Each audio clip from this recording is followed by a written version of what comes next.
নমস্কার বন্ধুরা, SB academic সেন্টারের প্রত্যেকটা ছাত্রছাত্রীকে স্বাগত। আজকে আমি নবম শ্রেণীর দেখতে পাচ্ছি ইতিহাস সলভ করাচ্ছি। ছায়া প্রকাশনী ইতিহাস ও পরিবেশ জিকে পাহাড়ি ডক্টর সুভাষ বিশ্বাস। এই বইটা সলভের জন্য প্রচুর ছাত্রছাত্রী দেখতে পাচ্ছি। এবারে আমি সপ্তম অধ্যায় সলভ করেছি, জাতিসংঘ ও সমৃদ্ধ জাতিপুঞ্জ। তো দেখো এখান থেকে যে প্রশ্নগুলো আছে সেই প্রশ্নগুলো টু দা পয়েন্ট আমি তোমাদের আজকে সলভ করে দেবো। দেখো প্রথম প্রশ্ন কি বলেছি, এক দাগের প্রশ্ন জাতিসংঘের জনক তোমরা জানো উইড্রো উইলসন, ঠিক আছে। পরের প্রশ্ন 2 দাগের প্রশ্ন কি বলেছে, জাতিসংঘ কত খ্রিস্টাব্দে প্রতিষ্ঠিত হয়? 1919 খ্রিস্টাব্দে। 3 দাগের প্রশ্ন জাপান কত খ্রিস্টাব্দে মাঞ্চুরিয়া আক্রমণ করে? 1931 খ্রিস্টাব্দে। 4 দাগে জাতিসংঘের প্রথম অধিবেশন সদস্য সংখ্যা কত ছিল? তো দেখো এটা কিন্তু হবে প্রথম অধিবেশনে 42 জন ছিল, ঠিক আছে, সদস্য সংখ্যা আছে। বাট 1919 সালে 42 এবং 1946 সালে, ঠিক আছে, 51 জন ছিল। তো তোমরা এখানে লিখবে 42, ঠিক আছে, কিন্তু এটা কিন্তু পেজ নম্বর 136-এ আছে। ওকে, চলো পরের প্রশ্ন 5 দাগের প্রশ্ন জাতিসংঘের প্রধান কার্যালয় প্রতিষ্ঠিত হয় জেনেভায়। 6 দাগে জাতিসংঘের আন্তর্জাতিক আদালত অ্যান্সার হবে হেগে অবস্থিত। 7 দিকে ইটালি আফ্রিকার আবসিনিয়া আক্রমণ করে 1935 সালে।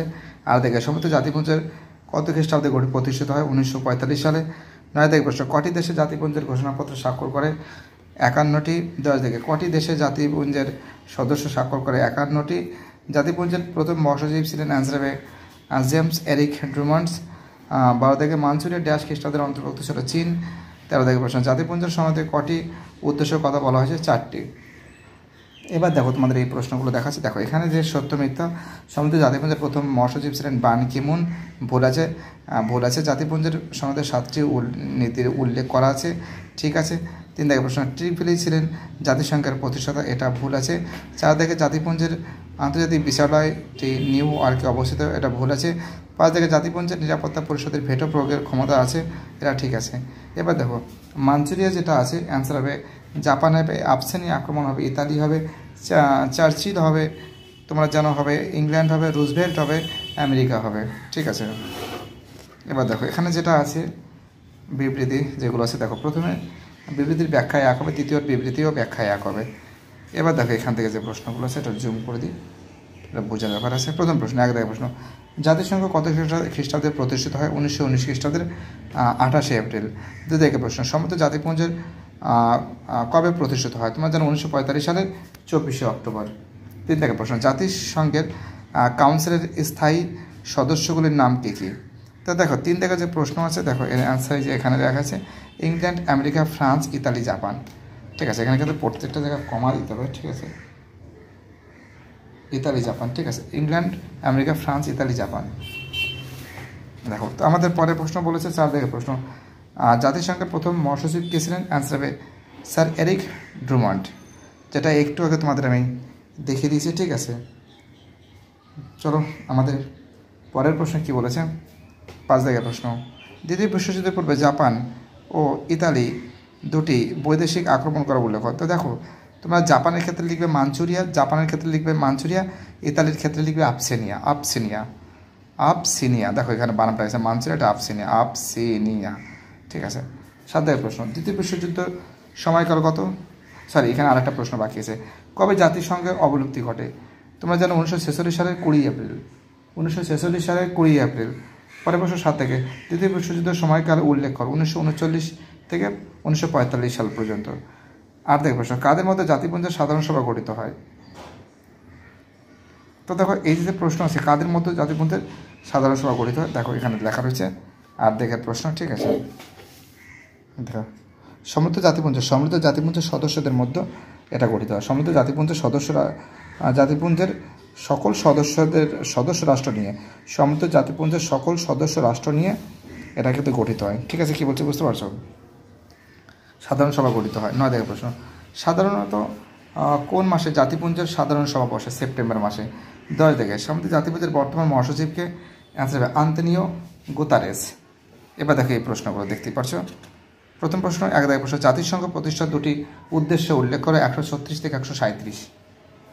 দেখো দেখতে পাচ্ছ পেজ নম্বর 136 ঠিক নিচ থেকে আছে, দেখো দেখাচ্ছে তোমাদের নিচ থেকে আছে, একটু ছোটো করে হ্যাঁ দেখো তোমরা লিখবে এখান থেকে শুরু করে এতটা লিখবে, ঠিক আছে।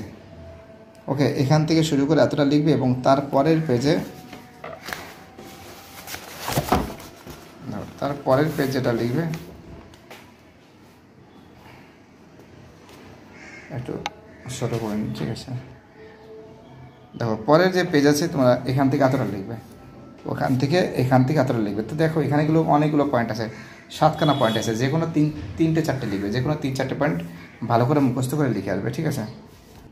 চলো আমাদের পরের প্রশ্ন, 2 দাগের প্রশ্ন। জাতিসংঘের কয়টি সাফল্য উল্লেখ করো। জাতিসংঘের কয়টি সাফল্য উল্লেখ করো, পেজ নম্বর 137। এবং জাতিসংঘের ব্যর্থতা, তো দেখো দুটোই একসঙ্গে দেখাচ্ছি, সাফল্য এবং ব্যর্থতা, দুটো প্রশ্নের অ্যান্সার একই সঙ্গে দেখাচ্ছি। দেখতে পাচ্ছি পেজ নম্বর 137, ঠিক আছে, 137 নম্বর পেজ। তো তোমরা সাফল্য লিখবে, এখান থেকে শুরু করে এতটা সাফল্য, এখান থেকে শুরু করে এতটা সাফল্য, ঠিক আছে, 2 দাগের প্রশ্ন।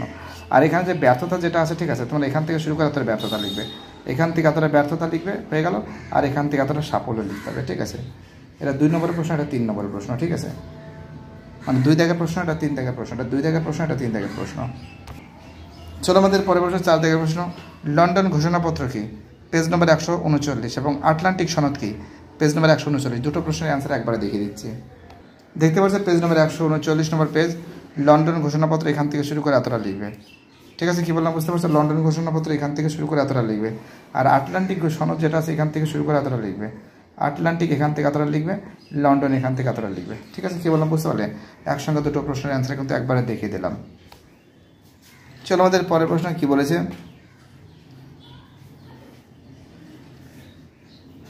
6 দাগের প্রশ্ন। সম্মিলিত জাতিপুঞ্জের নিরাপত্তা পরিষদের স্থায়ী সদস্য রাষ্ট্রগুলির নাম লেখো, পেজ নম্বর 140, ঠিক আছে।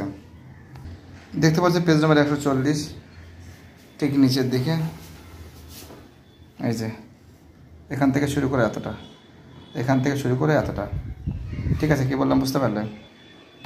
তারপরে প্রশ্ন 7 দাগের প্রশ্ন, ভেটো কি। দেখো ভেটোটা বোঝাতে গেলে তোমাদের আমি বোঝাচ্ছি, দাঁড়াও। দেখো 142 নম্বর পেজে আছে, এখানে দেখো ভেটো প্রয়োগের ক্ষমতা ভোগ করে নিরাপত্তা পরিষদের স্থায়ী সদস্য। অর্থাৎ তুমি মনে করো সমৃদ্ধ জাতিপুঞ্জের টোটাল কিন্তু 5 জন কিন্তু স্থায়ী সদস্য আছে, এবং এই 5 জনের মধ্যে ইংল্যান্ড, ফ্রান্স, রাশিয়া, আমেরিকা, চীন, ঠিক আছে। এই 5 জন হলো স্থায়ী সদস্য, এরা স্থায়ীভাবে রয়েছে, এদের বলা হয় এরা ভেটো প্রদান করতে পারে। আর বাকি হচ্ছিল 10 জন হচ্ছিল অস্থায়ী সদস্য, মানে এটা যে কোনো সময় পরিবর্তন হতে পারে, ঠিক আছে। কয়েক বছরের মধ্যে সেটা ওদের পর সাধারণ সভা নিরাপত্তা পরিষদের উপর নির্ভর করবে। তো এই যে টোটাল কিন্তু 15 জন সদস্য, এদিকে 5 জন আর এই বাইরে 10 জন, 15 জন। আর এই 5 জন যে সদস্য আছে, ইংল্যান্ড, ফ্রান্স, রাশিয়া, আমেরিকা, চীন, এরা কিন্তু ভোট দিতে পারবে, ঠিক আছে।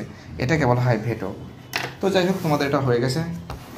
অসংখ্য ধন্যবাদ সবাইকে যারা ভিডিওটা দেখেছো, যারা চ্যানেলের সঙ্গে যুক্ত হচ্ছে, যারা চ্যানেলটাকে সাবস্ক্রাইব করছে, যাদের সাপোর্ট আমি পেয়েছি, অসংখ্য ধন্যবাদ। বাই, টাটা, সবাই ভালো থাকবে।